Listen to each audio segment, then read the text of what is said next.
Welcome everybody, it's Mike Newton here at Lytham Golf Academy. Brand new product to review here in the way of the new Ping G400 3-wood. So fairway wood review here. So obviously Ping have launched the family of G400. I'm going to be lots of reviews are coming out on my channel for all the different clubs that they are obviously launching. This one's going to be obviously for the fairway wood. So we're going to look at some strikes, look at some feel, maybe give you guys a little bit of feedback on performance and whether this is something that you will go out there and try yourself. Now, as many of you know, Ping produce some fantastic performing product. You know, very, very solid. And you know, they have a lot of loyal sort of followers. And looking at the G400, introducing some more technology basically into these clubs. So what we're seeing here is a weighted screw at the bottom of the head here, which is on the sole, and it's moved as far back as possible. Now this screw is a very dense material here now, so really helping on MOI, moment of inertia, and ultimate forgiveness of the golf club. The sort of low profile head here, so it's quite a sort of like a low profile, sort of squashed version. It's like somebody stood on the head and just squashed it, which we saw in the G version, and it's keeping that same sort of shape in the 400 here. And personally, through fittings here at the Academy, we've seen some guys really easy launching of the fairway woods. What I see with a lot of golfers is obviously 3-woods off the ground, off the fairway shots. Quite a tough club to launch for some golfers, and these I felt that will make it a lot easier for golfers to sort of launch the golf ball, which is always a good thing off the ground.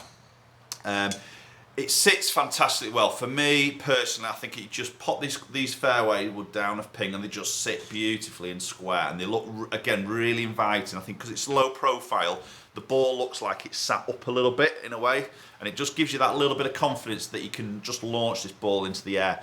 Now, again, these sit fantastically well. You've still got your turbulators on the top here, okay? A little bit more pronounced in the 400 range, okay? So that's increasing a little bit of club head speed here.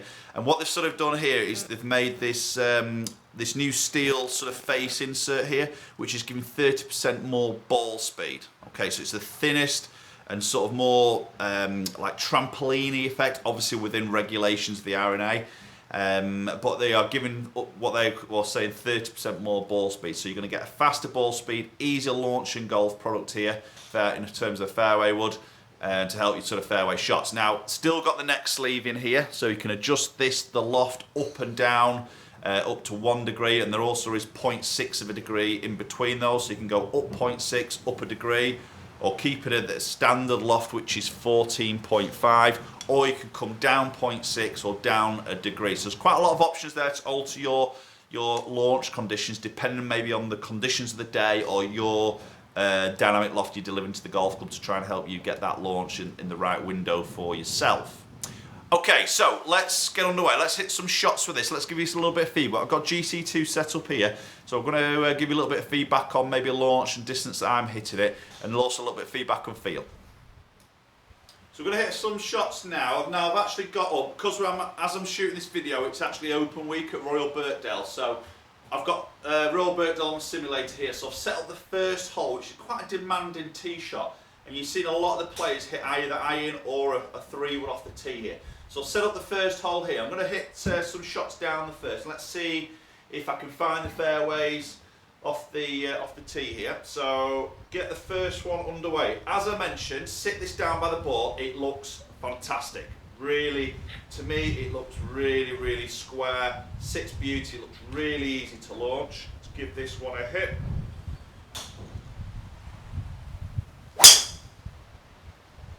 Oh yeah. Feels lovely. Just again, feels really easy to launch. The feel off that's lovely, and that's just hitting the fairway. That's perfect. I'll take that all day long for the first tee at the Open.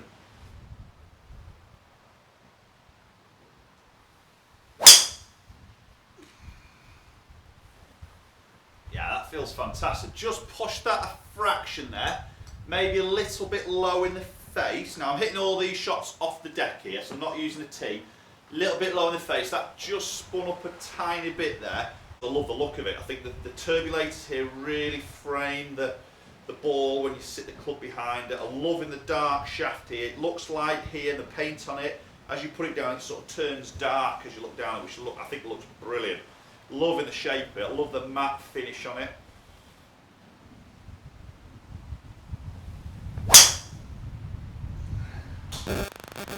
Wow, love that. I could quite easily put that in the bag. I've hit that really well, that one. As I said, I've got this set at just 14.5 here. Let's give this one a hit. Finish on a good one.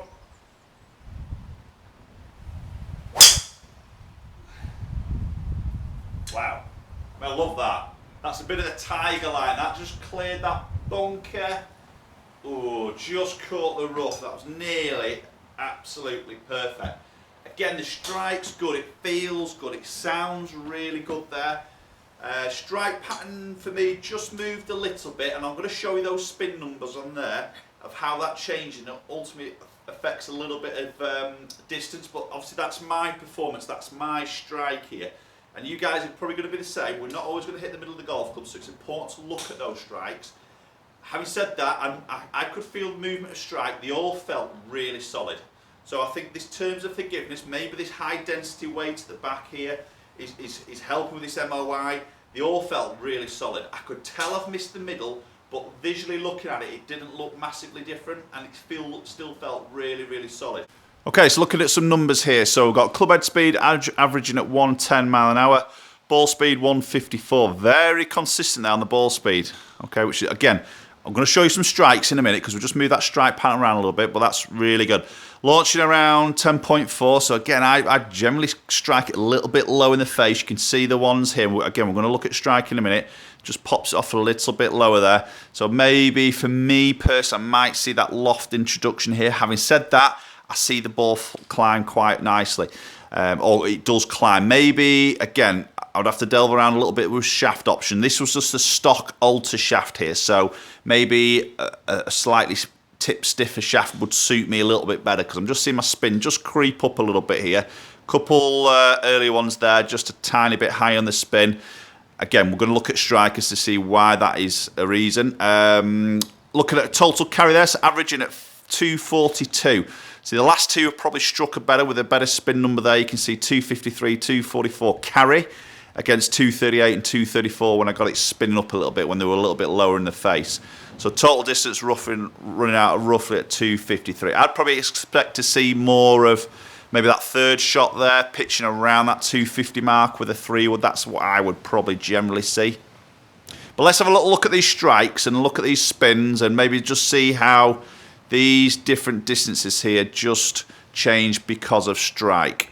So this was the first shot hit here. So this, again, you can just see there, a little bit low in the strike there. Delivery is all pretty good there. I do hit a little bit down on it. So this, again, this is just going to pull my launch angle down a fraction here. So because of that, it does create my spin to creep up. So 4.349. It is too much spin for me, that. But a little bit, maybe because of the shaft a little bit, but maybe also because of the strike. So we look at the second shot hit here. Again, it's low in the face on the strike, little bit down on it. So this is always going to try and spin it up a little bit for me. And again, that is creating too much spin, 4,500 on the spin number there. And you can see that launch just gets pulled down slightly. Now the last two shots were better, so you see this third shot hit higher in the face on the strike here. Again, still a little bit down on it. Path and everything's all good, but just a little bit higher up on the face, and you'll see what happens to the spin number here. There you go. So big difference in spin number, 3,160 as opposed to 4,500. You know, so good. You know, neck end of 1,500 spin lower, a little bit more because of strike. Slightly high in the face. I can't try and speak here. Slightly higher in the strike on the club face, just gets that launch up a little bit as well. So that's where we're going to see some more yards, and that's carrying out at 254 as opposed to sort of high 230s, just short to 240. That last one, again, a little bit high in the strike, 2 down again. Delivery all pretty good. Okay, and there it is, 3,890. A little bit higher than the last one, but lower than the 4,500 the first two. So again, it just gets the launch up a tiny bit here, but get my carry into the sort of 240s mark. So, okay, so Ping G400. I'll tell you what, I like that. That is a very, very good fairway. I did like the G version. I think this just looks better again. You know, It's not a massive difference if you look at it from the top. It just looks very classy. I think I love the colouring of the shaft. I know this isn't affecting performance in any way, shape or form, but I think the shaft just blends in a lot nicer with the head as opposed to the blue shaft that we saw in the G range. And the sort of matte finish again, it ticks a box. Turbulators I love, it just frames the ball. The low profile, brilliant. And I think this tungsten, high tungsten, I think it's tungsten, but the high density weight at the back here is pulling that CG back. It's making the MOI greater, which is working on off-centre hits. And to be fair, I know I've not massively hit it off-centre there. I could feel it slightly, but again, I mentioned before, the flight looked great, looked very, very easy, and it gives me a lot of confidence behind the golf ball to know I can launch it. Because we don't always have that perfect lie on the fairway. You know, it might be just sat in that little bit of depression. You know, there might be that little bit of grass sat behind the golf ball, and just sometimes put a club down that may be sort of deeper in the club face. The ball looks like it sits lower, and you're thinking straight away, oh, I'm going to struggle to get this in the air. This, you just don't have that issue at all. It looks fantastic behind the golf ball. Very big fan of that. That could well go in my golf bag. Not really a fairway wood man. I always feel like I should have one in there, and I probably need one in there, but I've just never got on with them. But I do like that. I might just spec one of those up myself, and that could well go in the bag. Okay. Thanks for watching, guys. Hope you've enjoyed the video. I've got loads more G400 reviews coming and comparisons. So, you know, please do hit that subscribe button. Stay tuned, and hopefully we'll catch up with you all very soon.